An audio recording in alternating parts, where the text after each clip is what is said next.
Hello everyone, आप सभी लोगों का स्वागत है टीचिंग परीक्षा के आज के इस वीडियो में, जिसके अंदर में फ्रेंड्स बीपीएससी टीआरई 4.0 की जो हमारी क्लास है उसको हम लोग यहाँ पर में कंटिन्यू करेंगे। तो जितने भी बच्चे हमारे साथ में यहाँ पर में जुड़ चुके हैं उन सभी का स्वागत है। सबसे पहले तो फ्रेंड्स मैं आप लोगों से माफी चाहूंगा कि जो क्लास है हम लोग ने 1 बजे से आज जो है वो 2 बजे शिफ्ट की, क्योंकि बहुत जो है इंपॉर्टेंट कुछ काम थे। ठीक है, और आप लोगों से, आप लोग तो अपने आप लोगों से क्या छुपाना, बहुत सारी चीजें होती है, पेपर वर्क होते हैं, बहुत सारी चीजें होती है। जब एक इंस्टीट्यूट चला रहे होते हैं, कंप्लायंस होते हैं, बहुत सारी चीजों को फॉलो करना होता है। बट फिर भी फ्रेंड्स पूरी कोशिश कर रहे हैं कि सारे काम के साथ साथ में जो है जो हमारे पढ़ाने वाला काम है उसको भी बहुत अच्छे से करें, और जो काम कंप्लायंस के है, ठीक है, एडमिनिस्ट्रेटिव वर्क है, उसको भी बहुत अच्छे से चलाए। और आप लोगों की दुआओं से, आप लोगों के आशीर्वाद से बहुत अच्छे से जो है वो चला भी पा रहे हैं, पूरी मेहनत कर रहे हैं। ठीक है, चलिए तो शुरू करते हैं फ्रेंड्स। सबसे पहला मैं आप लोगों को यहाँ पर मैं बताना चाहूंगा, मेहनत का रास्ता आसान नहीं है, इसीलिए इस रास्ते पर भीड़ नहीं होती। ठीक है, और आप लोगों को बता दूं फ्रेंड्स कि मेहनत करने वाले जो लोग हैं ना, जो मैं बोल रहा हूँ यहाँ पर में कि टॉप 100 के अंदर में आना है, ये तो ये एक तपस्या है। ठीक है, एक आप लोगों को एक ना एक आहुति देनी होंगी वहां पर मैं आप लोगों को अपने जो मजे होते हैं, बहुत सारे जो लोग आपके जब जश्न मना रहे होंगे, पार्टियों में जा रहे होंगे, बर्थडेज में जा रहे होंगे, इधर कर रहे होंगे, खेल रहे होंगे, उसकी आहुति देनी पड़ेगी, तब जाकर जो है फ्रेंड्स ये एक जो है वो अ, आपका जो यहाँ पर में सफलता की जो मंजिल मिलेगी ना आपको, ठीक है, उस तक आप लोग उसके हकदार बनोगे आप। और यहाँ पर मैं आपको बता दूं, वहां पर में भीड़ नहीं होंगी, वहां आप अकेले राजा होगे, ये चीज याद रखिएगा आप लोग। तो मेहनत का रास्ता आसान नहीं होता, और रास्ते पर भीड़ नहीं होती, इसीलिए वहां पर में। तो चलिए इसी के साथ में हम लोग यहाँ पर में शुरू करते हैं सेशन को। जो है फ्रेंड, जितने भी लोगों ने यहाँ पर में सेशन को लाइक कर दिया उन सभी लोगों का बहुत बहुत धन्यवाद। जितने भी बच्चे हैं जल्दी जल्दी से सेशन को लाइक भी कर देंगे, और जहां भी शेयर कर सकते हो शेयर जरूर कर दीजिए फ्रेंड्स। और मैं आप लोगों को अभी थोड़ी देर के अंदर में आप लोगों का रिजल्ट भी दिखाऊंगा कल की टेस्ट का। कितने लोगों ने टेस्ट दे दी थी बताइए जल्दी से। मैं कल का टेस्ट का रिजल्ट भी बताऊंगा। 1100 से ज्यादा हो चुके हैं फ्रेंड्स, बोलते बोलते यहाँ पर मैं आप लोगों ने लाइक कर दिया, 1100 से ज्यादा like, thank you very much. पहले क्वेश्चन की तरफ में आगे बढ़ते हैं फ्रेंड्स, बहुत ही इंपॉर्टेंट वाला क्वेश्चन। ठीक है, बिहार में प्रचलित पारंपरिक कला और शिल्प का सबसे प्रसिद्ध रूप क्या है? बताइए, इनमें से बिहार में प्रसिद्ध शिल्प कला का रूप कौन सा है, ये आप लोगों को बताना है। ठीक है, जरी एम्ब्रॉयडरी, सुजनी, कोल्हापुरी चप्पल। अरे कोल्हापुरी चप्पल तो पहले ही समझ में आ गया, एग्जाम में पूछा गया क्वेश्चन है ये। ठीक है, महाराष्ट्र की है कोल्हापुरी। कोल्हापुर कहां पर में? महाराष्ट्र में। तो वो डायरेक्टली आप लोगों को पता होना चाहिए था जब बात हो रही है कोल्हापुर की, तो कोल्हापुरी चप्पल मतलब महाराष्ट्र का है, तो ये बिहार का हो ही नहीं सकता। बिहार का पूछा है आप लोगों से। जरी वाली जो एम्ब्रॉयडरी होती है फ्रेंड्स आप लोगों की, वो बहुत सारे अलग अलग जगहों के ऊपर में की जाती है। बिहार के अंदर में इसका इतना ज्यादा वो प्रभाव वाला कोई क्षेत्र नहीं मिलेगा आप लोगों को। ठीक है, बट अगर मैं बात करूं यहाँ पर मैं सुजनी की, ठीक है, तो जो है आप लोगों का जो सुजनी है आप लोगों को, ये आप लोगों को जो है फ्रेंड्स बिहार के अंदर में मिल जाएगी। बिहार के अंदर में काफी सारे इलाके हैं। ठीक है, आप लोगों के मुजफ्फरपुर डिस्ट्रिक्ट के अंदर में, और कुछ इलाके हैं मधुबनी के। तो मुजफ्फरपुर, ठीक है, और मधुबनी, ये याद रखना है आप लोगों ने। पहला है मुजफ्फरपुर, मुजफ्फर, ठीक है, पुर, ठीक है, और प्लस कुछ इलाके मधुबनी के भी, मधुबनी, मधुबनी के। यहाँ पर मैं आप लोगों को जो है फ्रेंड्स, यहाँ पर मैं सुजनी जो वर्क है वो आपको देखने के लिए मिलता है। मैं आपको दिखाता हूँ, देखिए फ्रेंड्स, यहाँ पर मैं सुजनी या सुजिनी भी बोला जाता है इसको। ठीक है, ये एक प्रसिद्ध शिल्प है आप लोगों का। और इसके अंदर में क्या होता है ना, बेसिकली ग्रामीण इलाकों के अंदर में कई सारे डिजाइनों से इस तरीके से आप लोगों के शॉल और जो आपके पर्दे होते हैं, या फिर कर्टन, जो तकिए के कवर होते हैं, ये सारी की सारी चीजें बनाई जाती है आप लोगों की। ठीक है, तो आप लोगों को मुजफ्फरपुर डिस्ट्रिक्ट के अंदर में और मधुबनी के अंदर में ये देखने के लिए मिलेगा, सुजनी। ठीक है, और जो जरी वाला है आप लोगों को मैं बता दूं फ्रेंड्स कि ये वैसे काफी सारे इलाकों में मिलता है, लेकिन सूरत, वडोदरा, ठीक है, और बुरहानपुर, ये बहुत ज्यादा इंपॉर्टेंट है आप लोगों के जरी वाले वर्क के लिए। अब कई सारे लोग जरदोजी में कंफ्यूज हो सकते हैं, मैं आप लोगों के लिए बता देना चाहूंगा, थोड़ा सा ध्यान दीजिए आप लोग। अगर जरी पूछे ना आप लोगों से, ठीक है, तो एनसीईआरटी में वैसे तो कई सारे एग्जाम्स के अंदर में जब पूछा जाता है जरी कहाँ के लिए फेमस है, तो बहुत सारे अलग अलग नाम आ जाते हैं। लेकिन मैं आपको बता दूं फ्रेंड्स, सूरत बहुत ज्यादा फेमस है। ठीक है, वडोदरा फेमस है, वडोदरा, वडोदरा गुजरात में, बुरहानपुर है मध्य प्रदेश में, बुरहानपुर, ठीक है, ये फेमस है आपके जरी वाले के लिए। बट जब आती है बात जरदोजी की, जरदोजी, ठीक है, तो ये आ जाता है आपका वाराणसी, वाराणसी। ठीक है, तो कई सारे बच्चे यूपी के भी होंगे यहाँ पर में, और कई सारे बच्चे मतलब उधर साइड के होंगे, बिहार बॉर्डर के साइड के, तो उनको ये चीज याद रखनी है आप लोगों ने। जरदोसी बोला जाए आप लोगों से, तो आप लोगों का हो जाएगा वाराणसी। ठीक है, और किसी ने यहाँ लिखा है लखनऊ, लखनऊ का है आपका चिकनकारी। ठीक है, तो वो अलग है। जरदोजी बोला जाए तो आप लोगों को याद रखना है, ठीक है, वाराणसी। चलिए आगे बढ़ते हैं हम लोग फ्रेंड नेक्स्ट क्वेश्चन की तरफ में हमारे, ठीक है। तो ये प्लीज इसको याद रखना, आप लोगों ने सुजनी या सुजिनी कहा का है, मुजफ्फरपुर का। डायरेक्टली ये भी क्वेश्चन बन सकता है, अब आगे में आप लोगों से कभी भी ये क्वेश्चन पूछा जा सकता है। चलिए ओके, 5 मिनट के अंदर में फ्रेंड्स 1250 से ज्यादा बच्चे यहाँ पर में जुड़ चुके हैं हमारे साथ में, ठीक है, और 1300 से ज्यादा लाइक भी कर दिया। कई सारे बच्चे जो है जिन्होंने आते से ही लाइक भी कर दिया, कई सारे बच्चे लाइक करके चले गए थे फिर वापस से जुड़ रहे हैं, बहुत बहुत शुक्रिया आपका। नाउ फ्रेंड्स, बिहार में स्वराज दल का गठन किसने किया था? ये 65वीं बीपीएससी का प्रश्न है आप लोगों का। इससे रिलेटेड 2-3 पॉइंट और बनते हैं, वो भी मैं आप लोगों से बता देता हूँ आपको, ठीक है। देखिए फ्रेंड्स, स्वराज दल की जो स्थापना है ना, ओवरऑल इंडिया के लेवल के ऊपर में की गई थी चित्तरंजन दास के द्वारा, ठीक है, चित्तरंजन दास। और उनमें एक थे मोतीलाल नेहरू, मोतीलाल नेहरू, मोतीलाल नेहरू। कांग्रेस से ही टूटकर, ठीक है, ये स्वराज दल बना था। ओके, चित्तरंजन दास और मोतीलाल नेहरू ने। इसकी बिहार की शाखा किसने बनाई, ये वाला प्रश्न ये है कि बिहार की, इसकी बिहार की शाखा किसने बनाई, बिहार की। तो वो बनाई थी फ्रेंड्स श्री कृष्ण सिंह ने, ठीक है। मैं आप लोगों को थोड़ा सा इसके बारे में भी बताना चाहता हूँ, क्योंकि ये बड़ा ही इंपॉर्टेंट क्वेश्चन है आप लोगों का, आपके जो नेशनल मूवमेंट है उसके अंदर में। तो हुआ यूं था, आपको पता है बिहार में, बिहार के अंदर में एक जगह है जिसका नाम है गया, ठीक है, गया। गया के अंदर में इंडियन नेशनल कांग्रेस का सेशन हो रहा था। कौन से साल था वो, कोई बता देगा मुझे जल्दी से, मेरे बताने के पहले ही, ठीक है। तो 1922 का सेशन था। इसके अध्यक्ष थे चित्तरंजन दास। चित्तरंजन दास ने बोला कि भाई हमें इलेक्शन में पार्टिसिपेट करना चाहिए, बट कांग्रेस के ज्यादातर लोग इलेक्शन लड़ने के मूड में नहीं थे। जो उस समय में छोटा मोटा इलेक्शन होता था ना अंग्रेजों के समय में, वो नहीं लड़ना चाहते थे। तो चित्तरंजन दास ने क्या किया, उन्होंने दे दिया इस्तीफा। उन्होंने बोला लो अपनी अध्यक्ष पद की पिपुड़ी बनाओ, अपने पास रखो। और कई सारे लोग थे जैसे कि मोतीलाल नेहरू, ठीक है, उन्होंने क्या किया फ्रेंड्स, यहाँ पर में अजमल खान जैसे लोग थे, उन्होंने एक और दल बना लिया इंडियन नेशनल कांग्रेस में, स्वराज दल के नाम से। कब की बात है ये 1922 के दिसंबर की बात थी। ये दिसंबर में 1923 के अंदर में उन्होंने स्वराज दल, स्वराज पार्टी भी बोल सकते हैं आप लोग इसको, स्वराज पार्टी बोलो या स्वराज दल बोलो, ठीक है, उसकी स्थापना की जनवरी 1923 के अंदर। मैं यहाँ लिख भी देता हूं मैं, ठीक है। और उसी समय में उसकी बिहार शाखा किसने बनाई, ठीक है, तुम्हारे, ठीक है, चाचा श्री कृष्ण सिंह ने, श्री कृष्ण सिंह ने, ठीक है, ये याद रखना है। श्री कृष्ण सिंह जी को किस नाम से जाना जाता है, बता सकते हैं आप लोग मुझे? 26 जनवरी को उन्होंने इसका उद्घाटन किया था, श्री कृष्ण सिंह जी ने, पटना के अंदर में, ठीक है। बताइए, श्री कृष्ण सिंह जी को ये आपके जो श्री कृष्ण सिंह जी है उनको किस नाम से जाना जाता है, क्या बोलते हैं उनको प्यार से हम लोग? बहुत बढ़िया, ठीक है, बिहार केसरी, ठीक है, गुड। चलिए नेक्स्ट क्वेश्चन की तरफ में आगे बढ़ते हैं हम लोग फ्रेंड्स। यहाँ पर में, अब देखिए यहाँ पर में, which of the following sultan of Delhi assume the title of Sikandar second, Sikandar e Sani भी बोलते हैं उसको, ऐसे भी बोला जा सकता है, सिकंदर, सिकंदर ए सानी, ऐसे भी बोलते हैं। ये सानी का मतलब ये होता है सेकंड, तो सिकंदर द सेकंड, द्वितीय सिकंदर अपने आप को कहलाता था ये, ठीक है। तो बताइए यहाँ पर में, चलिए 8 मिनट रिकॉर्ड आप लोग तोड़ते जा रहे हो फ्रेंड्स, 8 मिनट में 1550 बच्चे लाइव हो चुके हैं, ठीक है, 1500 लाइक्स आपने कर दिए। जल्दी जल्दी से सेशन को लाइक एंड शेयर भी करते रहेंगे। मैं अभी थोड़ी देर में आपको कल की पिछली वाली क्लास का रिजल्ट भी दिखाऊंगा आप लोगों को, ठीक है। चलिए थोड़ी थोड़ी देर में आपको पिछली क्लास का रिजल्ट भी दिखाऊंगा। यहाँ पर मैं देखिए फ्रेंड, सिकंदर द सेकंड किसने का अपने आप को कहा था, तो अलाउद्दीन खिलजी अपने आप को सिकंदर द सेकंड कहलाता था। मैं आपको बताना चाहूंगा ये यूपी टेट की एग्जाम के अंदर में भी आ चुका है आप लोगों का, ये बीपीएससी की एग्जाम के अंदर में आ चुका है, बीपीएससी सांख्यिकी अधिकारी की एग्जाम के अंदर में आ चुका है, ठीक है। और इसके अलावा जो है एसएससी की एग्जाम के अंदर में मल्टीपल एग्जाम्स में पूछा जा चुका है। सिकंदर द सेकंड अपने आप को द्वितीय सिकंदर कौन कहलाता था, कि भाई मैं दूसरा नंबर का सिकंदर हूँ, जैसे सिकंदर था महान वैसे मैं, तो ये अलाउद्दीन खिलजी कहलाता था। यहाँ पर में खली बली हो गया उसका दिल, ठीक है। चलिए, तो ये आप लोग याद रखोगे friends, B is the correct answer यहाँ पर में, ओके। तो अलाउद्दीन खिलजी, सिकंदर द सेकंड अपने आप को कहलाता था। नाउ फ्रेंड नेक्स्ट क्वेश्चन की तरफ में आगे बढ़ते हैं। आप लोग देख सकते हो बीपीएससी का क्वेश्चन, हाथ कंगन को आरसी क्या, पढ़े लिखे को फारसी क्या, आपका ओरिजिनल क्वेश्चन आपके सामने एग्जाम में पूछा गया, one of the shift BPSC TRE के ओरिजिनल, ठीक है, पेपर का क्वेश्चन। अब ये क्वेश्चन हर बच्चा मुझे कॉन्फिडेंस के साथ में आंसर करेगा। विच सुल्तान represented himself as Sikandar e सानी। और टीचिंग परीक्षा जब आपको पढ़ा रहा है ना, ठीक है, पूरी वेल रिसर्च और हर चीज को ध्यान में रखकर करा रहा है कि आपके एग्जाम में क्या क्वेश्चन पूछे जाते हैं, ठीक है। मैंने यहाँ पर मेरे बच्चों को टॉप 100 में लाना है और ये मैंने ठाना है, ठीक है। चलिए, तो फ्रेंड्स आंसर क्या हो जाएगा यहाँ पर में, 92% लोगों ने आंसर किया है अलाउद्दीन खिलजी, ठीक है। ये सिकंदर ए सानी, आपको बताया ना मैंने कि सिकंदर ए सानी या सिकंदर सेकंड कौन कहलवाता था अपने आप को, अलाउद्दीन खिलजी। सिंपल सी बात है। अब बढ़ गया आपका कॉन्फिडेंस, ठीक है, कॉन्फिडेंस बढ़ गया आप लोगों का।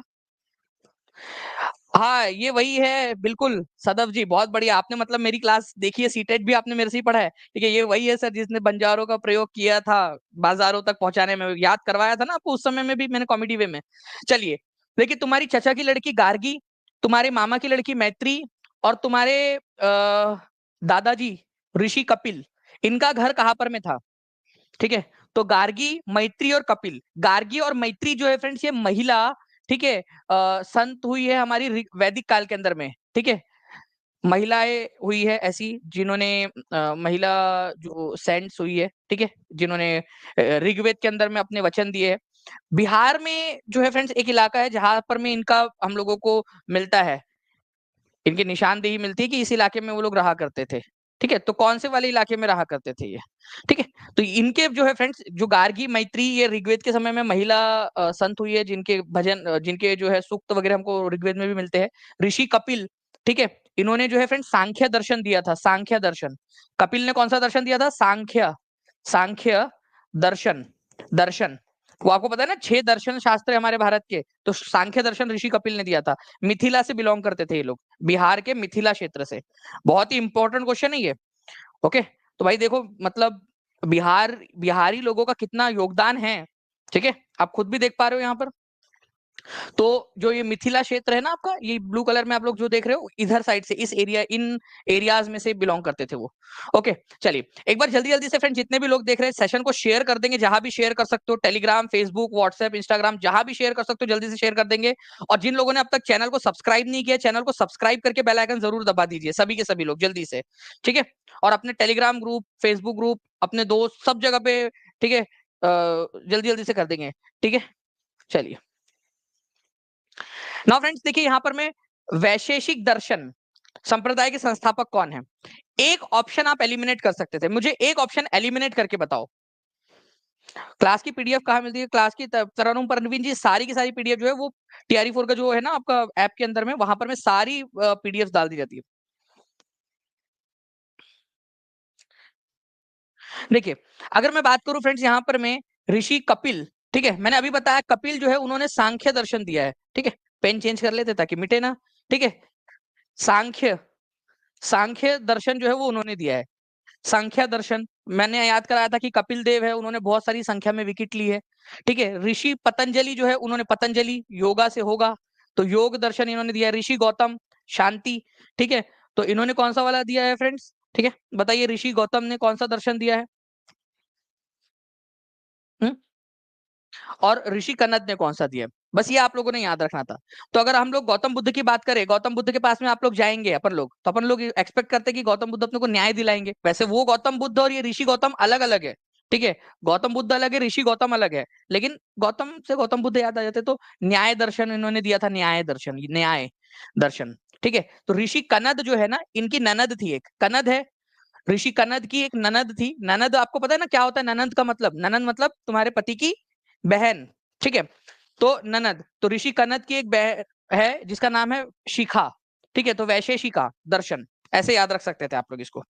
ओके, इंपॉर्टेंट है, एग्जाम के अंदर में पूछते हैं। मैं आप लोगों को एक यहाँ पर मैं ये दिखा रहा हूँ, ठीक है। वैशेषिका दर्शन ऋषि कनद ने दिया है, एनसीईआरटी में दिया हुआ है इसलिए इंपॉर्टेंट है। न्याय दर्शन ऋषि गौतम ने, योग दर्शन पतंजलि जी ने, ठीक है। सांख्य दर्शन कपिल ने, वेदांत सांख्य दर्शन देने वाले कपिल जी बिहार के कौन से इलाके से बिलोंग करते थे, जल्दी से कमेंट करके बता देंगे आप लोग। बिहार के कौन से इलाके से करते थे यहाँ पर में, ननद आग लगाने वाली, अच्छा, क्या बात है, आपका एक्सपीरियंस है बीपीएससी जी, आप भी हो ननद हो किसी की। चलिए, ओके, वेदांता दर्शन वेद व्यास जी ने दिया है। अभी देखो, तुम्हारी मम्मी और मौसी, ठीक है, मम्मी और मौसी तुमको रोज सुबह सुबह उठती है, अच्छा दानी सर की क्लास देखने जा रही हो बेटा, लो जैम, ठीक है, ब्रेड के ऊपर में जैम लगाती है और आपको खिलाती है, खा लो बेटा, दानी सर की क्लास देखो, एनर्जी आनी चाहिए ना तुमको, मस्त पैके एकदम अच्छे से पढ़ना दानी सर की क्लास देख के। तुम्हारी मम्मी और मौसी, मीमांसा, मम्मी और मौसी दोनों तुमको जो है वो जैम खिलाती है, ठीक है। तो जैमिनी, तो जैमिनी जो थे, ठीक है, उन्होंने मीमांसा दर्शन दिया था, ऋषि जैमिनी ने। तो जैमिनी जी ने मीमांसा दर्शन दिया था, मम्मी और मौसी, ठीक है। ये हो गया आप लोगों का सिंपल डिंपल, है ना। चलिए, आगे बढ़ते हम लोग फ्रेंड्स, और भी हमारे क्वेश्चन है उसकी तरफ में। आ, अब देखिए यहाँ पर मैं बिहार से रिलेटेड क्वेश्चन, बिहार में किसके नेतृत्व में सभी पार्टियों ने साइमन कमीशन का बहिष्कार किया था।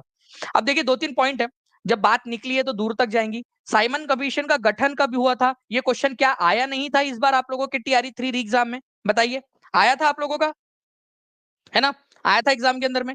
तो गठन जो है फ्रेंड्स ये हुआ था नवंबर 1927 के अंदर में। साइमन कमीशन भारत के अंदर में कब आया, ठीक है, तो ये आया था फरवरी 1928 के अंदर में, फरवरी 1928 के अंदर में। ओके, तो साइमन कमीशन का बहिष्कार किया गया क्योंकि उसमें सारे के सारे व्हाइट लोग थे, कोई भी जो है यहाँ पर में नहीं था, ठीक है, इंडियन नहीं था, इसी वजह से जो है इसका बहिष्कार किया गया। तो बिहार में इसके बहिष्कार का नेतृत्व किसने किया था? जब तक तोड़ेंगे नहीं, जब तक छोड़ेंगे नहीं, क्योंकि इस बार टीचिंग परीक्षा साथ है। वेरी गुड इंडिया मैथ जी, बिल्कुल ठीक है, और बिल्कुल नहीं छोड़ना है इस बार तोड़ के रहना है एकदम। टॉप 100 के अंदर में टीचिंग परीक्षा के बच्चे चाहिए मुझे पूरे। ओके, तो साइमन कमीशन जो है फ्रेंड्स उसका नेतृत्व बिहार के अंदर में साइमन कमीशन के विरोध के लिए ऑल पार्टी का जो लीडरशिप थी वो अनुग्रह नारायण सिन्हा ने किया था। अनुग्रह नारायण को क्या कहा जाता था? अनुग्रह नारायण सिन्हा को, ठीक है, ये बिहार के पहले डेप्यूटी चीफ मिनिस्टर थे और फाइनेंस मिनिस्टर, बिहार के पहले फाइनेंस मिनिस्टर और डेप्यूटी चीफ मिनिस्टर, ठीक है, उप मुख्यमंत्री। तो अनुग्रह नारायण सिन्हा, इनको बिहार विभूति कहा जाता है, बिहार विभूति, ठीक है, ये भी याद रखेंगे आप सभी लोग। तो अनुग्रह नारायण सिन्हा, ठीक है, ये याद रखना आप लोगों ने, इनको बिहार विभूति भी कहते हैं, ठीक है। चलिए, इन्होंने साइमन कमीशन का जो बिहार में विरोध प्रदर्शन हो रहा था उनका कंबाइन नेतृत्व किया था सभी पार्टीज का। चलिए, 2000 बच्चे क्रॉस हो चुके हैं फ्रेंड्स लाइव में, thank you very much and congratulations to you as well, all of you, ठीक है। 1765 लाइक्स भी आपने कर दिए, जल्दी जल्दी से 2000 इसको भी क्रॉस करना है। नाउ फ्रेंड्स एक देखिए यहाँ पर मैं एक इंपॉर्टेंट क्वेश्चन, इसका आंसर आप लोग करोगे, बताइए इसका आंसर क्या होगा? ऋषभ राज जी, आप लड़का हो या लड़की हो उसमें पहले वो डिसाइड करना पड़ेगा, आपकी कैटेगरी क्या है। अगर आप रिजर्व कैटेगरी से बिलोंग करते हो तो फिर एलिजिबल हो, ठीक है, बिहार से हो तो, ठीक है, और अगर आप लड़की हो तो भी आप एलिजिबल हो, जनरल से हो तो भी, अगर बिहार से हो तो, ठीक है। बताइए इसका आंसर क्या होगा फ्रेंड्स? तो आंसर आप लोग जो है इसका आंसर खुद से आप लोग कमेंट में करोगे, हर बच्चे ने कमेंट के अंदर में इसका आंसर करना है, सभी बच्चों ने। चलिए, तो आंसर हो जाएगा श्री कृष्ण सिंह को बिहार के सी के नाम से जाना जाता था, ठीक है। नाउ फ्रेंड्स अब देखिए ये एक बड़ा सा क्वेश्चन आप लोगों का, ठीक है, नेशनल मूवमेंट का एक बड़ा क्वेश्चन, ध्यान से समझिए आप लोग। इस क्वेश्चन के अंदर में क्या बोला गया आप लोगों से? इस क्वेश्चन के अंदर में आप लोगों से कहा गया है कि खिलाफत असहयोग आंदोलन, मतलब वही खिलाफत आंदोलन और नॉन कोऑपरेशन मूवमेंट एक ही साथ चल रहे थे, कौन सी वाली बात सही है, ठीक है। तो अगर मैं बात करूं खिलाफत मतलब इसी मूवमेंट के समय में मुस्लिम लीग जो है उन्होंने फुल सपोर्ट दिया था इंडियन नेशनल कांग्रेस को ऑन पॉलिटिकल इश्यूज, खिलाफत आंदोलन के समय में और असहयोग आंदोलन के समय में, क्या ये बात सही है?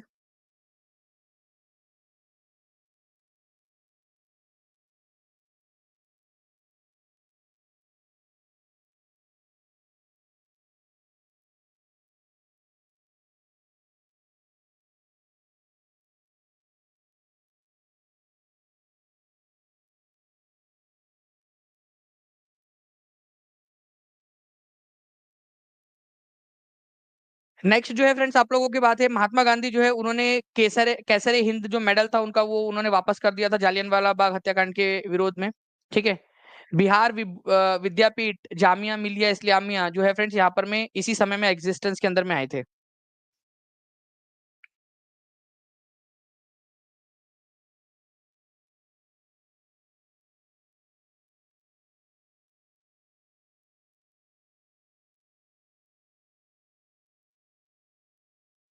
ठीक है, देखिए फ्रेंड्स आप लोगों को बताना चाहूंगा कि खिलाफत आंदोलन और असहयोग आंदोलन जो है आप लोगों का ये 1919-20 के अंदर में स्टार्ट हुआ। खिलाफत आंदोलन 1919 में स्टार्ट हुआ था और 1920 में असहयोग आंदोलन स्टार्ट हुआ। तो इस समय में क्या हुआ कि जो मुस्लिम लीग थी, ठीक है, all India Muslim league, all India Muslim league, इसने पूरा सपोर्ट दिया था इंडियन नेशनल कांग्रेस को और कहा था कि इंडियन नेशनल कांग्रेस का ये जो एजिटेशन है उसमें हम इंडियन नेशनल कांग्रेस के साथ में है, तो ये बिल्कुल सही है, ठीक है। तो खिलाफत आंदोलन और असहयोग आंदोलन में मुस्लिम लीग का पूरा सपोर्ट मिला था इंडियन नेशनल कांग्रेस को। महात्मा गांधी ने क्या किया, अपना जो है कैसरे हिंद का जो मेडल था जो उनको मिला था 1915 में, ठीक है, 1915 में उनको मिला था, ठीक है, उन्होंने वापस कर दिया, ठीक है, 1920 में। तो जालियनवाला बाग हत्याकांड और खिलाफत आंदोलन जो था उसके चलते उन्होंने अपना कैसरे हिंद का जो मेडल था, जो अवार्ड था, वो उन्होंने वापस कर दिया, ठीक है। बिहार विद्यापीठ की स्थापना इसी समय में हुई थी, बिहार विद्यापीठ की स्थापना बता सकते हो आप लोग? सदाकत आश्रम के अंदर में हुई थी बिहार विद्यापीठ की स्थापना। आप लोग बता सकते हो बिहार विद्यापीठ की स्थापना किसने की थी? कौन थे बिहार के अंदर में? मौलाना मजहरुल हक को जानते हो आप लोग? मौलाना मजहरुल हक, ठीक है, उन्होंने ये मेन है सदाकत आश्रम और बिहार विद्यापीठ के पीछे। इसके अलावा जामिया मिल्लिया इस्लामिया अलीगढ़ के अंदर में इसकी स्थापना, ठीक है। तो ये सब जो है फ्रेंड्स इंडियन इंस्टीट्यूशंस थे पढ़ाई के, असहयोग आंदोलन के समय में स्टार्ट हुए थे, तो ये इनकी भी स्थापना हुई थी। तो ये तीन बड़ा वाला क्वेश्चन है आप लोगों का, तीनों के तीनों सही है, तो आंसर आपका more than one of the above हो जाएगा। अब इसके ऊपर में मैं आप लोगों को जो है फ्रेंड्स कभी भी क्वेश्चंस पूछ सकता हूँ, ठीक है। क्वेश्चंस को थोड़ा-थोड़ा तोड़-तोड़ के आप लोगों के लिए मैं इसको अरेंज करके आप लोगों के लिए लेकर आऊँगा। तो इसको भी आप लोग इसके लिए भी तैयार रहिए। जितने भी लोग यहाँ पर मैं देख रहे हैं, जैसे मैं देख रहा हूँ 2200 से ज़्यादा बच्चे यहाँ पर मैं देख रहे हैं फ्रेंड्स, 1921 आपने लाइक कर दिए। तो मैं जितना ज़्यादा आपका रिस्पॉन्स रहेगा, जितना ज़्यादा आप एक्साइटेड होंगे पढ़ने के लिए, उतना ज़्यादा आपके लिए और ज़्यादा किया जाएगा। तो डी इसका आंसर है, ठीक है। बड़ा क्वेश्चन था, अब ये आप लोगों से पूछा जा सकता है, हो सकता है एक-एक पॉइंट के ऊपर में एक-एक क्वेश्चन बन जाए आप लोगों का, ठीक है। चलिए, तो देखिए फ्रेंड्स खिलाफत आंदोलन जो है आप लोगों का फ्रेंड्स अली ब्रदर्स, शौकत अली और मोहम्मद अली ने मेनली स्टार्ट किया था। मौलाना आजाद इसमें थे, अजमल खान, हसरत मोहानी, ये सारे लोग थे। इसके बाद में इन्होंने क्या किया, ऑल इंडिया खिलाफत दिवस, खिलाफत डे कब मनाया गया था? खिलाफत डे 17 अक्टूबर को 1919 में, ये याद रखना है। खिलाफत डे क्यों मनाते आप लोग? आपका हैप्पी बर्थडे क्यों मनाते हो? आप अपनी मैरिज एनिवर्सरी क्यों मनाते हो? भाई उसके प्रति और ज्यादा आप जागरूक रहे और थोड़ा आपके अंदर में उसका नयापन रहे, उसके लिए करते हो ना। तो खिलाफत डे मनाया गया था ताकि भारतीय लोगों के मन में खिलाफत जो एजिटेशन थी, जो तुर्की के जो खलीफा थे जिनके ऊपर अत्याचार हो रहा था, उसके प्रति जागरूकता बढ़ाई जा सके, ठीक है। तो इसके लिए इन्होंने खिलाफत डे मनाया था 17 अक्टूबर को। इसके बाद में इन्होंने क्या किया, ऑल इंडिया खिलाफत कॉन्फ्रेंस बुलाई, और ऑल इंडिया खिलाफत कॉन्फ्रेंस के अंदर में, ठीक है, महात्मा गांधी जो है ऑल इंडिया खिलाफत कॉन्फ्रेंस के अध्यक्ष चुन लिए गए। ऑल इंडिया खिलाफत कॉन्फ्रेंस के अध्यक्ष चुन लिए गए। खिलाफत आंदोलन मुस्लिम आंदोलन था, मुस्लिम जो खलीफा थे, ठीक है, उनके उनके अधिकार छीने जा रहे थे अंग्रेजों के द्वारा तुर्की में, उसके लिए आंदोलन भारत में चल रहा था और महात्मा गांधी ने उसको सपोर्ट दिया और महात्मा गांधी को इसका अध्यक्ष चुन लिया गया। तुमको पता है तुम्हारे चचा जो थे ना, ठीक है, मोहम्मद अली जिन्ना, उनको लगी मिर्ची, ठीक है, उनको मिर्ची लगी, उन्होंने बोला मेरे अंगने में तुम्हारा क्या काम है? मतलब लिटरली उन्होंने यही सोचा होगा कि भाई यार गांधी जी क्यों कर रहे हैं यहाँ पर, में मुस्लिम आंदोलन है, इसमें गांधी जी भी आ गए, उन्होंने पूरा हाईजैक कर लिया, अध्यक्ष भी बन गए, वो ऑल इंडिया खिलाफत कॉन्फ्रेंस के अध्यक्ष कौन बने, क्वेश्चन पूछ लिया जाता। अब आगे जाके दानिश सर इसको पढ़ाएंगे, फिर एग्जामिनर इस पे क्वेश्चन पूछेगा कि ऑल इंडिया खिलाफत कॉन्फ्रेंस 1919 में इसके अध्यक्ष कौन बने थे? महात्मा गांधी बने थे। बट वो भूल गए, ठीक है, जैसी करनी वैसी ममता कुलकर्णी, ठीक है। तो भाई महात्मा गांधी के ऑल इंडिया खिलाफत कॉन्फ्रेंस के अध्यक्ष बनने पर किसको मिर्ची लगी थी? यूपी पीटी में उसका क्वेश्चन पूछ लिया, बिहार में भी पूछ लेंगे उसका क्वेश्चन। उनको पता नहीं था कि भाई वो जो हरकत कर रहे हो वो लेने के देने पड़ जाएंगे, उनके उनके ऊपर क्वेश्चन बना देगा यूपी पीटी कि किसको मिर्ची लगी थी, ठीक है। तो ये लगी थी मोहम्मद अली जिन्ना को, ठीक है, जो जिन्ना थे उनको मिर्ची लगी, उन्होंने बोला था कि भाई गांधी जी को क्यों अध्यक्ष बनाया, ठीक है। बताओ शिल्पा जी, ठीक है। तो ये जो है फ्रेंड्स एक पॉइंट है आप लोगों को याद रखना है। जल्दी जल्दी से सेशन को जहां भी शेयर कर सकते हो शेयर करते रहेंगे फ्रेंड्स सभी लोग, ठीक है। टेलीग्राम, फेसबुक, व्हाट्सएप, इंस्टाग्राम, जल्दी जल्दी से हर जगह पे शेयर कर दीजिए, ठीक है। चलो नेक्स्ट क्वेश्चन की तरफ में आगे बढ़ते हैं हम लोग यहाँ पर में हमारे, ठीक है। गांधी जी ने अपने कैसरे हिंद की उपाधि वापस कर दी थी। एक क्वेश्चन है आप लोगों का, देखिए DTPLSB TGT में आया था और ये क्वेश्चन आप लोगों का बीपीएससी के अंदर में पूछे जाने की प्रबल संभावना है। देखिए यहाँ पर मैं क्या बोला है कि सिपाही विद्रोह जो है वो कहाँ से शुरू हुआ था? 1857 का। तो सिपाही विद्रोह जो है फ्रेंड्स ये शुरू हुआ था मेरठ से। वो तारीख थी आप लोगों की 10 मई 1857। 1857 की क्रांति कब से शुरू हुई? तो ये तारीख आप लोग याद रखेंगे आप लोग, 10 मई 1857 से। कहां से शुरू हुई थी? मेरठ में। मेरठ में जो है सिपाहियों ने अपने अधिकारियों के ऊपर में गोलियां चला दी थी, ठीक है, अंग्रेज अधिकारियों के ऊपर में, और उनको हथियार वगैरह लूट लिया और अंग्रेज लोगों को जेल में बंद करके फिर वो दिल्ली की तरफ में कूच कर गए, दिल्ली चले गए थे। तो 10 मई से स्टार्ट हुआ था 1857 में मेरठ के अंदर में। बहुत ही इंपॉर्टेंट है कौन कहां से लड़ रहा था और कौन ब्रिटिश ऑफिसर था उनके खिलाफ लड़ने वाला, ठीक है। जैसे देखिए यहाँ पर में दिल्ली से लड़ रहे थे बहादुर शाह दो, जिनको बहादुर शाह जफर भी बोला जाता है, ठीक है, जफर उनका पेन नेम था, ठीक है। जफर जो है पेन नेम था। पेन नेम का मतलब होता है कि इंसान जब कोई कविता लिखता है या कोई पोयम लिखता है या कोई शेर लिखता है, ठीक है, तो उसके नीचे में अपना नाम लिख लेता है। जैसे मान लीजिए यहाँ पर मैं एक कोई एक शायरी हम समझ लेते हैं कि जो जो आग तुमने लगाई थी तुम तो भूल गए, हमारे दिल से अभी तक धुआं निकलता है, ठीक है। तो वो उसके नीचे में मान लो किसी ने लिख दिया, ठीक है, जफर, इस तरीके से पेन नेम। कोई लोग अपना नाम सागर रख देते, कोई लहरी रख देता है, कुछ अलग अलग नाम रख देते, पेन नेम मतलब वो अपने नाम के साथ में कुछ ना कुछ वो जोड़ लेते हैं वो लोग, ठीक है। तो बहादुर शाह जफर, जफर उनका पेन नेम था, ठीक है। लखनऊ से लड़ रही थी बेगम हजरत महल, हेनरी लॉरेंस ने वो आंदोलन को दबाया था। कानपुर से नाना साहेब लड़ रहे थे, कॉलिन कैंपबेल ने वो आंदोलन दबाया था, ठीक है। झांसी और ग्वालियर से लक्ष्मीबाई, रानी लक्ष्मीबाई लड़ रही थी, और जनरल ह्यू रोज ने उनको हराया था। जनरल ह्यू रोज ने फिर उसके बाद में बोला कि ये जितने भी लोग यहाँ पर में है ना, यहाँ पर में जितने भी लोग लड़ रहे हैं उन सब में अकेली जो पुरुष है वो अकेली है रानी लक्ष्मीबाई। हाँ, बाकी लोग तो मतलब उसको लड़की के कपड़ों में दिख रहे थे ना, ठीक है। अरे जब तेरे को इतना प्यार था लड़के तो मारा क्यों फिर? रानी, मैं अभी भी इतना कंफ्यूज हूँ कि तूने मारा क्यों जब तेरे को इतना अच्छी अच्छी बातें बोलनी थी उसमें, ठीक है। थैंक यू रिद्धि कुमारी जी, ठीक है। चलिए, तो ये किसने बोला था वो क्वेश्चन पूछा जाता है आप लोगों से। नाउ फ्रेंड्स, एक इंपॉर्टेंट वाला क्वेश्चन आप लोगों का, ठीक है। भारत के पहले मुख्य चुनाव आयुक्त कौन थे, ये बताइए आप लोग। भारत के पहले मुख्य चुनाव आयुक्त कौन थे?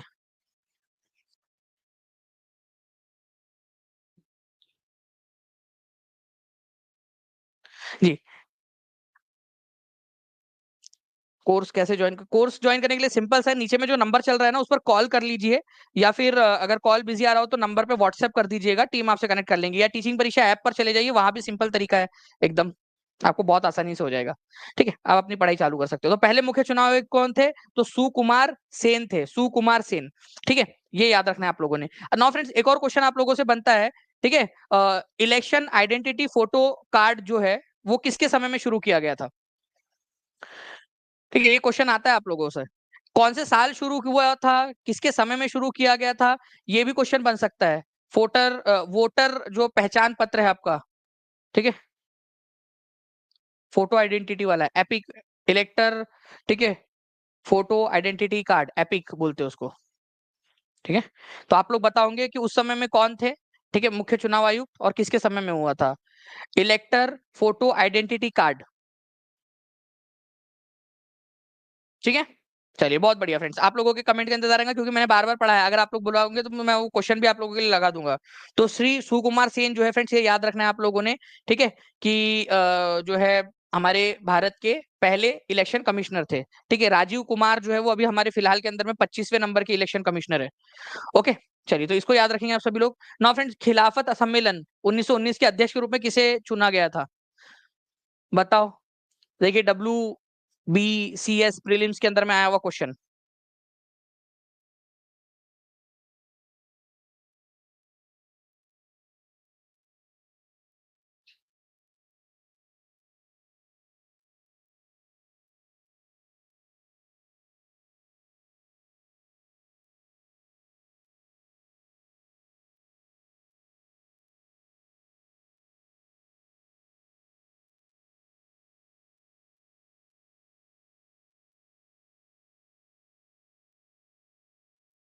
वेरी गुड, बहुत बढ़िया फ्रेंड्स, आप लोगों के आंसर आ गए हैं। महात्मा गांधी जो है ये इसके अध्यक्ष बने थे, ठीक है। ये आप लोग आंसर कर रहे हो कंटिन्यूअसली। इसके अलावा जो है फ्रेंड्स, मैंने अभी आप लोगों से एक जो सवाल पूछा था, ठीक है, उसके अलग अलग आंसर आ रहे हैं आप लोगों के।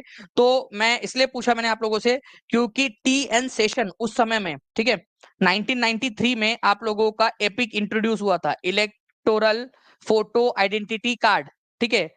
Electoral photo identity card, epic, जिसको आप लोग बोलते हो शॉर्ट के अंदर में एपिक बोल सकते हो आप लोग, ठीक है। इलेक्टर्स फोटो आइडेंटिटी कार्ड 1993 में शुरू हुआ था। अगर आपसे क्वेश्चन पूछ ले कि उस समय में कौन थे मुख्य चुनाव आयुक्त, तो TN सेशन थे, TN सेशन। बाकी वो अलग है कि हमारे भारत के पहले मुख्य चुनाव आयुक्त जो पहला चुनाव हुआ था हमारा 1951-52 में, उस समय कौन थे, तो वो थे, ठीक है, सुकुमार सेन, ठीक है। तो जो भी क्वेश्चन बन सकते हैं आप लोगों के, वो मैं आप लोगों को यहाँ पर मैं करवाने की कोशिश कर रहा हूँ, ओके। चलिए, जल्दी जल्दी से सेशन को लाइक शेयर के साथ साथ में फ्रेंड चैनल को सब्सक्राइब भी करते रहेंगे जितने भी लोग नए जुड़े हुए हैं। नेक्स्ट क्वेश्चन की तरफ में आगे बढ़ते हैं हम लोग हमारे।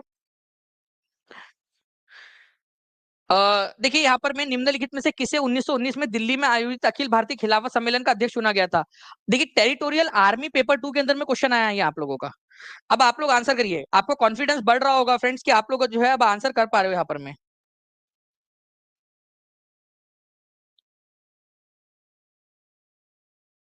ठीक है, खिलाफत आंदोलन, और किसको मिर्ची लगी थी वो भी बता दीजिए यहाँ पर मैं आप सभी लोग।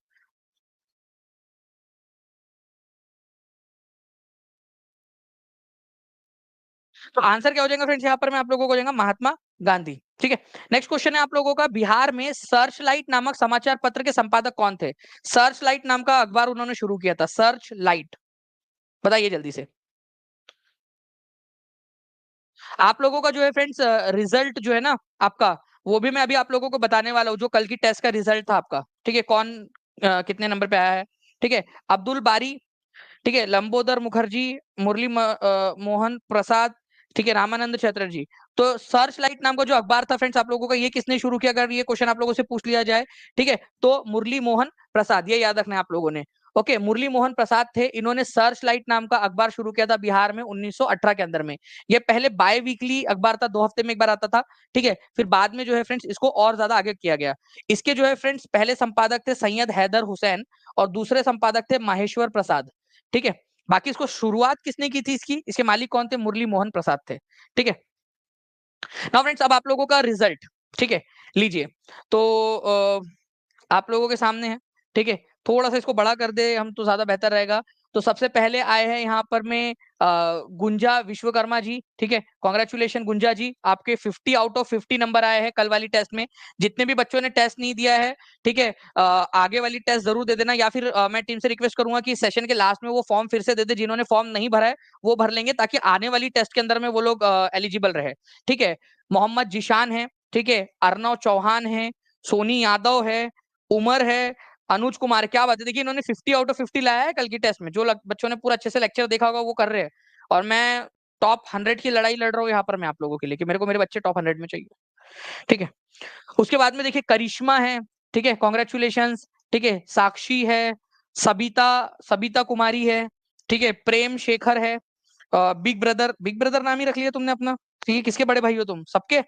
अनमोल दास है, चलिए बाय द वे कॉन्ग्रेचुलेशन। ठीक है, अरे कितने सारे लोग, खुशबू दत्त, ठीक है, उसके बाद में अमृता, उमेश चंद्रा, सरिता सिंह, गुलफशान साहब, ठीक है, और स्नेहा चौहान। यहाँ पर गुलशन साहब तक जो है 17वें नंबर तक 50 में से 50 नंबर आए हैं। ठीक है, फिर 17वें नंबर पे 49 नंबर आए हैं। ठीक है, आकाश सिंह है 49, ऋषा शिवहरे है, और भी लोग हैं, लेकिन हमने टॉप 20 लिया है यहाँ पर में। ठीक है, तो कॉन्ग्रेचुलेशन आप सभी लोगों को, एक बार सभी लोग कॉन्ग्रेचुलेशन एक दूसरे को भी कर देंगे, और प्रण लेंगे कि अगले टेस्ट के अंदर में आप लोग भी जो है फ्रेंड्स 50 आउट ऑफ 50 लाने की कोशिश करोगे। टेस्ट कैसे मिलता है ये मैंने कल आपको बताया था पिछले वाले लेक्चर में। ठीक है, वो फॉर्म भरना था, जिन लोगों ने भी भरा था उनको हमने ऐड कर दिया था। ठीक है, चलिए नाउ फ्रेंड देखिए, गांधार कला शैली निम्न से किस यूरोपीय देश की कला से प्रभावित थी? अब देखिए यहाँ पर मैं ना गांधार कला शैली कहाँ विकसित हुई थी, पहले तो ये समझो, ये भारत है हमारा। ठीक है, और यहाँ पर में गांधार इलाका है, आज के पाकिस्तान में पड़ता है, तक्षशिला वगैरह वहीं पे था। तो ये इधर वाला जो इलाका है वहां पर में गांधार हुआ करता था। ठीक है, वहीं पे गांधार कला शैली निर्मित हुई, जिसके अंदर में, ठीक है, गौतम बुद्ध की मूर्तियां वगैरह बनाई जाती थी, बड़ी जो है सुंदर सुंदर सी मूर्तियां बनाई जाती थी गौतम बुद्ध की। उसके बाद में और भी मूर्तियां बनाई जाने लगी। तो ये जो गांधार कला शैली है, वो कौन से यूरोपीय देश से प्रभावित थी, ये क्वेश्चन पूछा गया आप लोगों से, किस देश से प्रभावित थी? तो ये प्रभावित थी फ्रेंड्स आप लोगों की ग्रीक या यूनानी जो सभ्यता है या उनकी जो शैली थी उससे प्रभावित थी। क्योंकि कई सारे देश जो थे, कई सारे राजा जो थे, यूनानी राजा, उन्होंने यहाँ से आक्रमण किया था। उनका शासन रहा उस समय में इस इलाके के ऊपर में। स्पेशली कुषाण राजाओं के समय में जो है फ्रेंड्स यहाँ पर में इसका विकास हुआ था गांधार कला का। तो गांधार कला का विकास किसके समय में हुआ? कुषाण राजाओं के समय में हुआ था। कुषाण कुषाण वंश के राजा जो थे, कनिष्क जो था ना वो भी कुषाण वंश का ही राजा था। ठीक है, तो उनके समय में हुआ। और ये ग्रीक या यूनानी जो कलात्मक पद्धति है उसका प्रभाव इसके ऊपर में बहुत ज्यादा है। इसमें बुद्ध वगैरह की मूर्तियां बनाई जाती थी यहाँ पर में इस प्रकार से। ठीक है, चलिए नाउ फ्रेंड्स, राजा राममोहन रॉय के विचारों का प्रचार करने हेतु तत्वबोधिनी सभा की स्थापना किसने की? इसको जो है ना आप लोग सुपर डुपर इंपॉर्टेंट मार्क कीजिए आपकी टीआरई 4.0 एग्जाम के लिए, आने वाली एग्जाम के लिए बहुत ज्यादा इंपॉर्टेंट है। कल जाके जब आप लोगों जो है फ्रेंड्स बिहार का पुलिस एसआई की एग्जाम दोगे उसमें भी इंपॉर्टेंट है। बीपीएससी 70वें नंबर की बीपीएससी आने वाली है, उसमें भी बहुत इंपॉर्टेंट है ये। कल जाके आप यूपी के अंदर में बहुत सारी वैकेंसीज आने वाली है, उसके लिए भी बहुत इंपॉर्टेंट है ये वाला क्वेश्चन, सुपर टेट के लिए और बाकी एग्जाम्स के लिए। तत्वबोधिनी सभा किसने बनाई थी? तो देवेंद्रनाथ टैगोर ने। ठीक है, देवेंद्रनाथ टैगोर ने। तो राजा राममोहन रॉय ने जो है ब्राह्मो समाज की स्थापना की थी, उसके प्रचार प्रसार के लिए तत्वबोधिनी सभा बनाई थी। ठीक है, देवेंद्रनाथ टैगोर ने। ओके, तो तत्वबोधिनी सभा ठीक है, और तत्वबोधिनी पत्रिका भी उन्होंने निकाली थी। तो ये तत्वबोधिनी, ठीक है, पत्रिका, ठीक है, इसी नाम से पत्रिका, पत्रिका, तत्वबोधिनी पत्रिका किसने निकाली थी बोला जाए तो वो भी आंसर हो जाएगा देवेंद्रनाथ टैगोर ने। ओके, इंपॉर्टेंट पॉइंट एग्जाम के अंदर में पूछा जा सकता है आप लोगों का। ठीक है, शिल्पा जी एक बार आप जो है ना नंबर पे कॉल कर लेंगे तो वो टीम आपकी बिल्कुल हेल्प कर देंगी उसमें। ठीक है, डोंट वरी। तो तत्वबोधिनी सभा और तत्वबोधिनी पत्रिका, ठीक है ना, 1839 के अंदर में किसने किया था फ्रेंड? देवेंद्रनाथ टैगोर ने। इंपॉर्टेंट है ये, आप देख सकते हो यहाँ पर में देवेंद्रनाथ टैगोर। ठीक है, रविंद्रनाथ टैगोर के पप्पा जी है ये। ठीक है, चलिए ना फ्रेंड्स, अब देखिए यहाँ पर में आप लोगों का आ गया वो क्वेश्चन, टीआरई 2.0 का 9-10 के अंदर में पूछा गया प्रश्न। ठीक है, एपिक का बताया था ना, electors photo identity card introduce in India. आपको बताया मैंने अभी, उस समय में कौन थे चीफ इलेक्शन कमिश्नर और कौन से साल में हुआ था ये, सभी लोग आंसर करेंगे। ठीक है, हर एक बच्चा आंसर करेगा। अगर आप आगे बढ़ना चाहते हो, ठीक है, तो आंसर करते रहिए ताकि आपको लंबे समय तक याद रहे।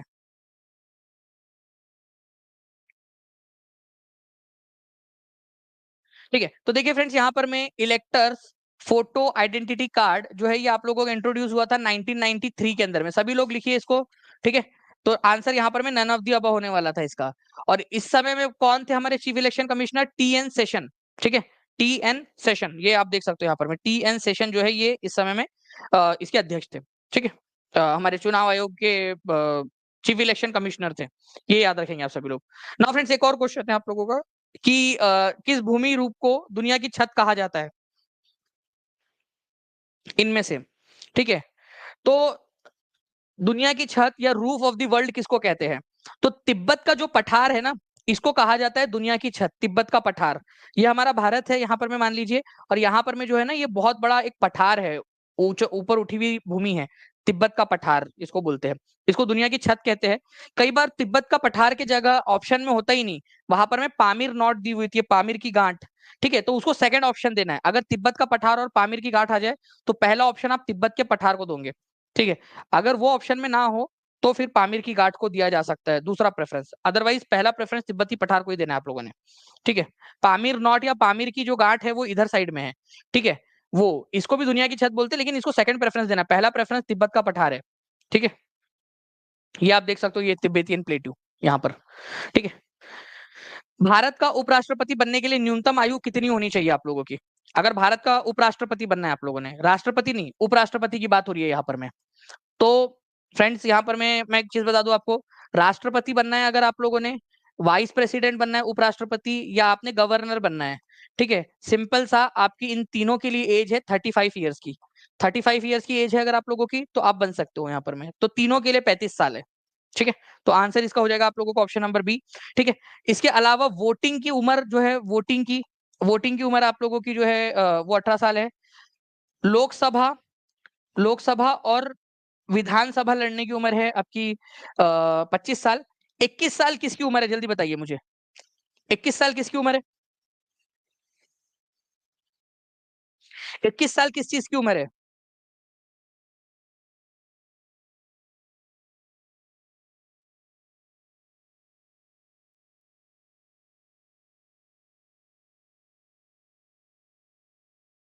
चलिए, तो बिल्कुल फ्रेंड्स, यहाँ पर मैं पंचायत का चुनाव लड़ना है अगर आप लोगों ने, लोकल गवर्नमेंट जिसको बोलते हैं, पंचायत लिख देता हूँ मैं यहाँ पर मैं, पंचायत या फिर लोकल गवर्नमेंट जो होती है आप लोगों की, उसका चुनाव लड़ने के लिए उम्र जो है आप लोगों की वो 21 साल है। ठीक है, राज्यसभा का चुनाव लड़ने की उम्र कितनी है? राज्यसभा, राज्यसभा जल्दी से आप लोग कमेंट करेंगे, राज्यसभा या फिर जो है विधान परिषद, विधान परिषद, विधान परिषद, केवल 6 राज्यों में है विधान परिषद। तो राज्यसभा या विधान परिषद की उम्र कितनी है वो आप लोग बताओगे मुझे कमेंट करके। ठीक है, ये पूरी की पूरी एक लिस्ट है आप लोगों की। ठीक है, मिनिमम एज फॉर प्रेसिडेंट 35 साल, वाइस प्रेसिडेंट 35 साल, गवर्नर 35 साल, लोकसभा या विधानसभा का बनने के लिए 25 साल। ठीक है, राज्यसभा या सभा, विधान परिषद, लेजिस्लेटिव काउंसिल जिसको बोलते हैं आप लोग, उसके लिए आप लोगों की कितनी है? ठीक है, अरे कहाँ चला गया भाई? ठीक है, आपकी 25 साल। ठीक है, 30 साल राज्यसभा या विधान परिषद के लिए, पंचायत या म्युनिसिपैलिटी लोकल गवर्नमेंट के लिए 21 साल, और वोटिंग की उम्र जो है वो आपकी 18 साल है। और ग्राम सभा का मेंबर मतलब जो वोटर होते हैं उस गांव के वोटर, उनको ग्राम सभा का मेंबर बोलते हैं। ठीक है, चलिए इस क्वेश्चन का आंसर बताइए। ग्राम सभा का सदस्य बनने के लिए न्यूनतम आयु कितनी है? ग्राम सभा का सदस्य मतलब उस गांव के वोटर, ठीक है, उनको ग्राम सभा का सदस्य बोलते हैं। सिंपल डिंपल क्वेश्चन एकदम। बताइए इसका आंसर क्या होगा? और यहाँ पर मैं 2500 से ज्यादा लोग देख रहे हैं फ्रेंड्स, कॉन्ग्रेचुलेशन आप सभी लोगों को। और 2356 लाइक्स आप लोगों ने कर दिए, बहुत बहुत शुक्रिया आप लोगों का। जल्दी जल्दी से शेयर करते रहेंगे, जहां भी शेयर कर सकते हो सेशन को, और चैनल को सब्सक्राइब करके बेल आइकन जरूर दबा देना आप लोगों ने। देखिए, अगर मैं बात करूं फ्रेंड्स, यहाँ पर मैं ग्राम सभा का सदस्य बनने के लिए न्यूनतम आयु कितनी चाहिए आप लोगों की, तो मैंने आपको बताया कि ग्राम सभा, ठीक है, मतलब उस गांव के वोटर, ठीक है, जो भी वो गांव है, ठीक है, विलेज जो है, उसके जो वोटर्स है, वो सारे के सारे जो है उस ग्राम सभा के मेंबर बन जाते हैं ऑटोमेटिकली। तो 18 साल ही चाहिए आपको, वोटिंग की एज जो है वही आप लोगों की ग्राम सभा का सदस्य बनने की एज है। सिंपल है एकदम, कोई इसमें दिक्कत वाली बात ही नहीं थी, है ना। ग्राम सभा का मेंबर मतलब ग्राम पंचायत का चुनाव लड़ने के लिए 21 साल, लेकिन ग्राम सभा वोटिंग की एज, ठीक है, जो भी उस गांव के मेंबर है वो सारे के सारे वो हो जाएंगे यहाँ पर में। ठीक है, चलिए हीराकुंड बांध किस राज्य में स्थित है ये बताना है आप लोगों ने। हीराकुंड बांध, और नदी का नाम भी बता दीजिए आप सभी लोग, कौन से नदी पर है हीराकुंड बांध। नदी का नाम भी बताइए, राज्य का नाम। ठीक है, ये हमारे भारत का जो है फ्रेंड सबसे लंबा डैम है, लॉन्गेस्ट, ठीक है, सबसे लंबा डैम यही है, हीराकुंड डैम। उड़ीसा राज्य के अंदर में है, और महानदी के ऊपर में स्थित है, महानदी के ऊपर में। ये भी याद रखना है आप लोगों ने, महानदी पर हीराकुंड डैम, हमारे भारत का सबसे लंबा डैम। ठीक है, ये भी याद रखेंगे आप सभी लोग, हीराकुंड डैम, ठीक है, उड़ीसा के अंदर में है। मुझे बताइए सबसे सबसे ऊंचा डैम कौन सा है हमारे भारत का? ठीक है, ये भी एक क्वेश्चन आप लोगों से बन सकता है। मैं आपको एक हिंट भी दे देता हूँ कि ये इस मैप के अंदर में उसका नाम भी लिखा हुआ है, भारत का सबसे ऊंचा dam.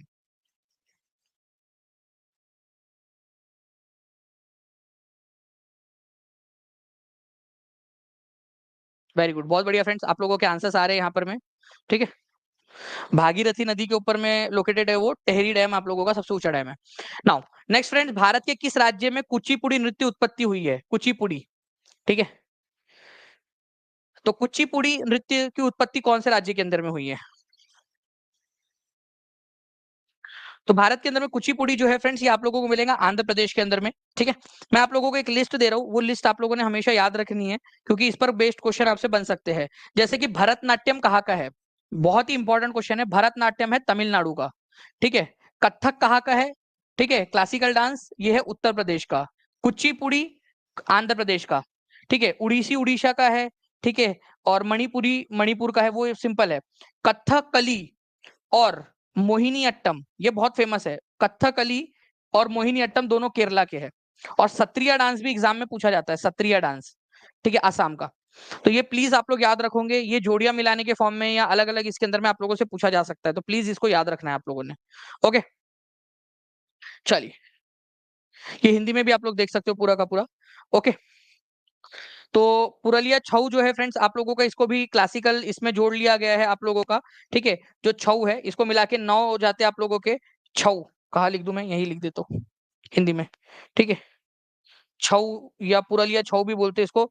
North east India, north east India, ठीक है, नॉर्थ ईस्ट इंडिया या पश्चिम बंगाल झारखंड वाले इलाके के अंदर में ये किया जाता है। The Arctic home in the Vedas नामक पुस्तक किसने लिखी है? इंपॉर्टेंट है ये क्वेश्चन, ठीक है। Arctic home in the Vedas, 2459 likes कर दिया आप लोगों ने फ्रेंड्स। जल्दी जल्दी से लाइक एंड शेयर करते रहेंगे, चैनल को सब्सक्राइब भी करते रहेंगे, ताकि पूरी टीम मोटिवेटेड रहे। देखिए, अगर मैं बात करूं friends, who wrote the Arctic home in the Vedas नाम की पुस्तक, तो लोकमान्य तिलक ने लिखी थी इसको। ठीक है, ये याद रखना है आप लोगों ने, लोकमान्य तिलक ने। इन्होंने एक और पुस्तक लिखी थी, ठीक है, उसका नाम बता सकते हो आप लोग? उस पुस्तक का नाम है गीता रहस्य। कितने लोगों ने नाम सुना है इसका? गीता रहस्य, रहस्य, ठीक है, गीता रहस्य भी इन्होंने लिखी थी। Arctic home in the Vedas का मतलब है कि उनका मानना था कि भाई भारत के अंदर में जो वैदिक लोग आए हैं, ब्राह्मण लोग आए हैं, वो ऊपर में जो आर्कटिक रीजन है ना, रशिया के भी ऊपर में, उधर साइड से आए हैं, ऐसा मानना था इनका, लोकमान्य तिलक का। ठीक है, तो Arctic home in the Vedas. इसके अलावा केसरी और मराठा नाम के न्यूज़पेपर भी इन्होंने निकाले हैं। एक क्वेश्चन आया था एग्जाम के अंदर में, टीआरई के अंदर में, बीपीएससी टीआरई में, स्वराज मेरा जन्म सिद्ध अधिकार है और मैं उसको लेकर रहूंगा। ये बताइए किसने दिया था ये नारा? स्वराज मेरा जन्म सिद्ध अधिकार है और मैं उसको लेकर रहूंगा। जल्दी बताइए ये नारा किसने दिया था? कमेंट के अंदर में आंसर्स करते जाएंगे सभी के सभी लोग। स्वराज मेरा जन्म सिद्ध अधिकार है और मैं उसको लेकर रहूंगा, ठीक है। मैं एक आपको फॉर्म जो है ना फ्रेंड, जैसे पिछली टेस्ट हुई थी तो जिन बच्चों ने फॉर्म भरा था उनको मिल गया था। मैं आप लोगों को एक बार फिर से वो फॉर्म जो है लास्ट में, इस क्लास के लास्ट में दे देंगे। ठीक है, टीम प्लीज रेडी रहिए फॉर्म की लिंक के साथ में। ठीक है, ताकि हम लोग फॉर्म दे सके, और हम लोग पिन कमेंट में भी डाल देंगे। एक बार लेक्चर को रिफ्रेश कर देना बंद करके बाद में। ठीक है, तो आपको वो भी मिल जाएगा। 2500 प्लस लाइक्स के लिए भी बहुत बहुत शुक्रिया फ्रेंड्स। तो देखिए यहाँ पर मैं आपको बताना है कि भारत के अंदर में, ठीक है, अमृतसर नाम की जो जगह है पंजाब में, ठीक है, वहां पर में अकबर ने 500 बीघा जमीन जो है हरमंदिर साहिब जहां पर में बना है, वो जमीन किसको जो है वो डोनेट की थी, किसको गिफ्ट में दी थी? ठीक है, किस गुरु को हरमंदिर साहिब स्वर्ण मंदिर के निर्माण के लिए जमीन दी थी अकबर ने? मुगल बादशाह अकबर ने जमीन दी थी वो, तो किसको दी थी ये बताएंगे। 500 बीघा जमीन थी।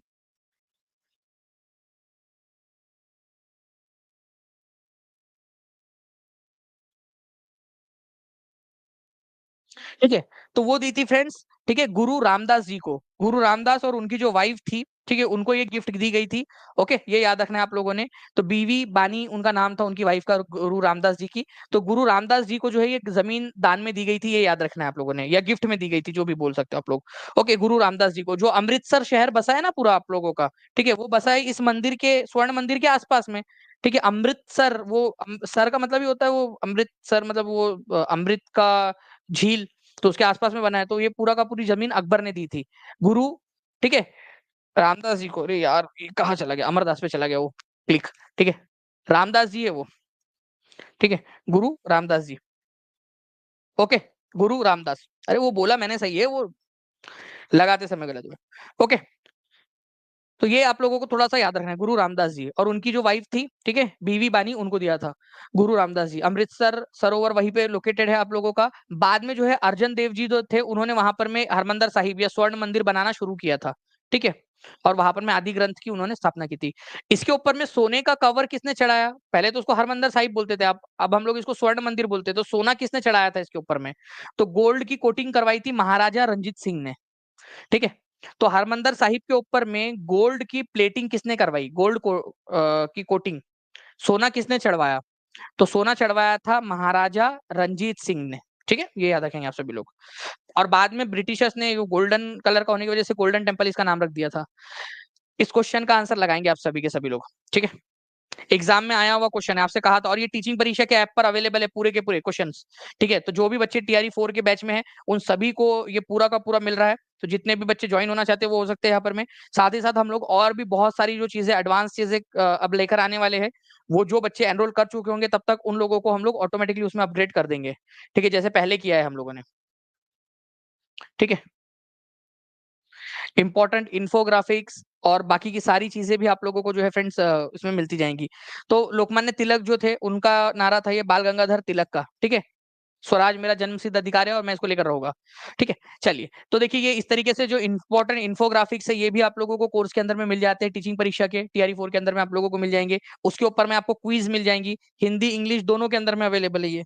ठीक है, हिंदी और इंग्लिश दोनों के अंदर में, हिंदी में भी अवेलेबल है और इंग्लिश में भी अवेलेबल है आप लोगों के लिए। ठीक है, चलो नाउ फ्रेंड्स, एक और इंपॉर्टेंट क्वेश्चन जिसका आंसर आप लोगों को दिख रहा है, तो मैं फटाक से छुपा लेता हूँ। ठीक है, बताइए यहाँ पर मैं ब्लैक पगोड़ा के नाम से किसको जाना जानता है, कौन सा मंदिर है? ठीक है, वो दूर से देखने पर वो काले कलर का दिखता है एकदम, समुद्र से देखने से, तो अंग्रेजों ने उसका नाम ही रख दिया था ब्लैक पगोड़ा। ठीक है, ईस्टर्न गंगा डायनेस्टी के राजा थे नरसिंह देव वन, उन्होंने इसका निर्माण करवाया था। ठीक है, 13वीं शताब्दी में, उड़ीसा के अंदर में लोकेटेड है ये।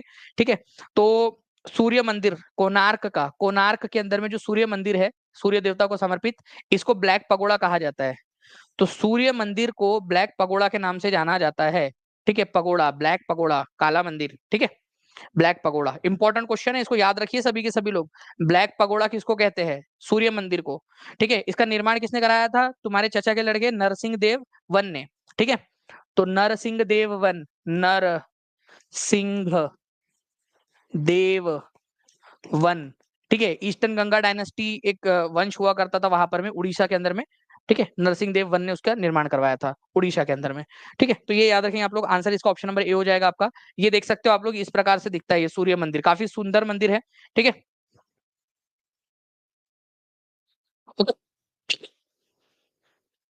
तो नरसिंह देव वन जो थे उन्होंने इसका निर्माण करवाया था। ब्लैक पगोड़ा कोणार्क के सूर्य मंदिर को कहते हैं हम लोग। ओके, एक क्वेश्चन है आप लोगों का फ्रेंड्स, बिस्मार्क ऑफ इंडिया किसको कहते हैं? जो भी पेड वाले बच्चे उन लोगों के लिए तो बहुत ही इजी हो जाएगा क्वेश्चन, क्योंकि मैंने इसको भी थोड़े दिन पहले आप लोगों के लिए ना एक बढ़िया तरीके से इसको समझाया भी था कि बिस्मार्क कौन था। एक हम कोई क्लास कर रहे थे उसके अंदर में मैंने समझाया था बिस्मार्क। ठीक है, तो बिस्मार्क जो है फ्रेंड्स एक्चुअली में जर्मनी का यूनिफिकेशन करने वाला व्यक्ति था, जो यूनिफायर था जर्मनी का। ऐसा माना जाता है कि जर्मनी को एक करने का श्रेय जो है अगर किसी को दिया जाता है तो वो दिया जाता है बिस्मार्क को। ठीक है, तो बिस्मार्क ऑफ इंडिया भारत का, उसी से बिस्मार्क से तुलना की जाती है। ठीक है, हमारे सरदार वल्लभ भाई पटेल की, तो सरदार वल्लभ भाई पटेल को बिस्मार्क ऑफ इंडिया कहा जाता है। ठीक है, तो आंसर हो जाएगा यहाँ पर मैं आपका ऑप्शन नंबर, ठीक है, ए, Bismarck of India, Sardar Vallabh भाई पटेल। ठीक है, ये भी एक इंपॉर्टेंट क्वेश्चन आप लोगों का बनता है। नाउ फ्रेंड्स, एक क्वेश्चन मैं आप लोगों को और दिखाता हूँ, एग्जाम में पूछा गया प्रश्न है ये। ठीक है, यूपी टेट 2017 में आया था और ये क्वेश्चन बहुत सारे और भी एग्जाम में आ चुका है आप लोगों का। 2600 से ज्यादा बच्चे देख रहे हैं फ्रेंड्स। जल्दी जल्दी से सेशन को लाइक एंड शेयर करते रहेंगे सभी के सभी, और जिन्होंने चैनल को सब्सक्राइब नहीं किया चैनल को सब्सक्राइब जरूर कर लेंगे। ठीक है, और जहां भी शेयर कर सकते हो शेयर जरूर कर दीजिएगा, ताकि आप लोगों के वजह से और ज्यादा सेशंस लेने में मोटिवेशन मिले हम लोगों को।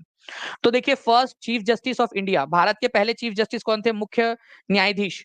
तो हीरालाल जे कानिया। ठीक है, हीरालाल जे कानिया, ये फर्स्ट नंबर के थे। ठीक है, फर्स्ट नंबर के। ओके, और उसके बाद में अभी जो है वो 50वें नंबर के, 50th नंबर के है। ठीक है, 50th नंबर के है डी वाई चंद्रचूड़। चंद्रचूड़, ठीक है, डी वाई चंद्रचूड़ जी 50वें नंबर के। अब जो बनेंगे हमारे, ठीक है, वो 51st नंबर के रहेंगे। ठीक है, और इनका नाम भी डिसाइडेड ही है लगभग लगभग, अगर सरकार कोई उसके अंदर में भसड़ ना मचाए तो। अदरवाइज नॉर्मली वो डिसाइडेड ही होता है कि कौन बनने वाला है आगे में, अगर वो मर ना जाए, भगवान ना करे उनको कुछ हो। ठीक है, लेकिन अगर मर नहीं गए तो वो बनेंगे। ठीक है, तो आप लोगों से क्वेश्चन बन सकता है, 51st नंबर के चीफ जस्टिस ऑफ इंडिया कौन बनने वाले हैं? ठीक है, 51वें नंबर के चीफ जस्टिस। डायरेक्टली आप लोग आंसर कर सकते हो, बताइए। अभी डीवाई चंद्रचूड़ 50वें नंबर के बन गए। और आपको पता है इनके पिताजी जो है ना, वो भी जो है वाई वी चंद्रचूड़, वो भी चीफ जस्टिस थे। तो इनके पिताजी भी चीफ जस्टिस रह चुके हैं। और वाई वी चंद्रचूड़ के बारे में बताऊं मैं आप लोगों को, वाई वी चंद्रचूड़ सबसे लंबे समय तक, चंद्रचूड़ जो है सबसे लंबे समय तक चीफ जस्टिस रहने का रिकॉर्ड इनके पास में, 9 साल तक, सबसे लंबे समय तक वाई वी चंद्रचूड़। ठीक है, संजीव खन्ना बनने वाले, वेरी गुड फ्रेंड्स, बहुत बढ़िया आंसर्स आपके आ रहे हैं। 51वें नंबर के बनेंगे संजीव खन्ना। ठीक है, ये भी याद रखना आप लोगों ने, मैंने पहले बताया भी था आप लोगों को थोड़े दिन पहले। ठीक है, जिन बच्चों ने अच्छे से देखा होगा उनको याद होगा। ठीक है, संजीव, जस्टिस संजीव खन्ना। ठीक है, संजीव खन्ना जी। ठीक है, तो ये थे हीरालाल, ठीक है, कानिया, पहले चीफ जस्टिस। ये भी आप लोगों को मिल जाएगा फ्रेंड्स, पहले और लास्ट इंडियन गवर्नर जनरल सी राजगोपालाचारी, पहले पर्सन जिनको भारत रत्न से सम्मानित किया गया राधा कृष्णन जी, पहले उपराष्ट्रपति भी थे, first speaker of Lok Sabha, important question है। ठीक है, first vice president of India, important है। एजुकेशन मिनिस्टर पहले अब्दुल कलाम आजाद। ठीक है, पहले चीफ इलेक्शन कमिश्नर, एग्जाम में आ चुका है आप लोगों का। ठीक है, और रमन मैग्सेसे अवार्ड से सम्मानित होने वाले पहले व्यक्ति, इंडियन व्यक्ति, विनोबा भावे, आचार्य विनोबा भावे, रमन मैग्सेसे अवार्ड। ठीक है, चलिए, तो ऐसे भी क्वेश्चन आप लोगों से बनते हैं, और ये मैं आपको सिर्फ हिंदी इंग्लिश में नहीं, पूरा हिंदी में भी आप लोगों के लिए अवेलेबल है। ठीक है, तो रमन मैग्सेसे पुरस्कार पाने वाले पहले भारतीय व्यक्ति आचार्य विनोबा भावे जी।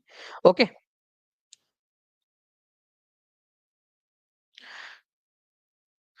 तो ये जो है फ्रेंड्स आप लोगों का आज का लेक्चर रहा। ठीक है, मैं उम्मीद करता हूँ कि आप लोगों को लेक्चर पसंद आया होगा, और आप लोग जो है फ्रेंड्स नेक्स्ट लेक्चर के लिए भी तैयार होंगे।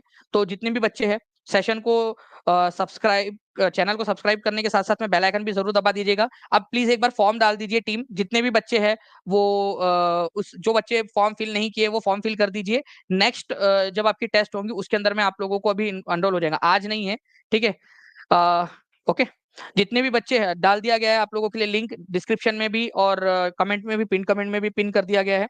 ठीक है, फॉर्म भर दीजिएगा। और इसके अलावा जो भी बच्चे टीआरई 4 के अंदर में ज्वाइन होना चाहते हैं, नीचे में नंबर चल रहा है उसके ऊपर में कॉल या व्हाट्सएप कर दीजिए।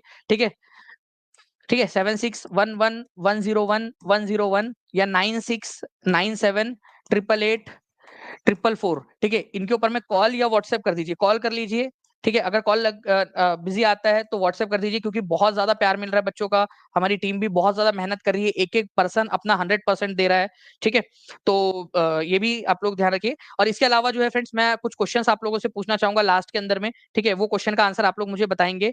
ठीक है, आप बताइए कि कोणार्क सन टेम्पल कहाँ पर में है, कौन से राज्य में है कोणार्क, कोणार्क सन टेम्पल। ठीक है, सन टेम्पल जो है वो कौन से स्टेट में है, स्टेट का नाम आप लोग बताएंगे मुझे, स्टेट का। ठीक है, जल्दी से बताइए आप सभी लोग। और इसके अलावा आप लोग मुझे बताएंगे कि भरतनाट्यम कहाँ का है, भरत, ठीक है, भरतनाट्यम, भरतनाट्यम कहाँ का है, ये आप लोग मुझे बताएंगे।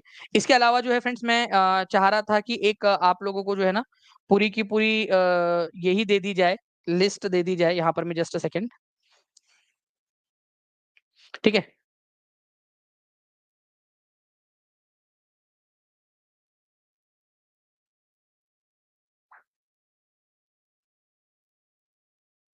चलिए मैं आप लोगों को एक लिस्ट दे रहा हूँ। ठीक है, आप लोग क्या करोगे फ्रेंड्स, इस लिस्ट के अंदर में यहाँ पर मैं लिखोगे भरतनाट्यम कहाँ का है, ठीक है, कथक कहाँ का है, कुचिपुड़ी कहाँ का है, ठीक है, उड़ीसी, कथकली, सत्रिय, ठीक है, मणिपुरी और मोहिनीअट्टम। ठीक है, तो 1 2 3 4 5 6 7 8।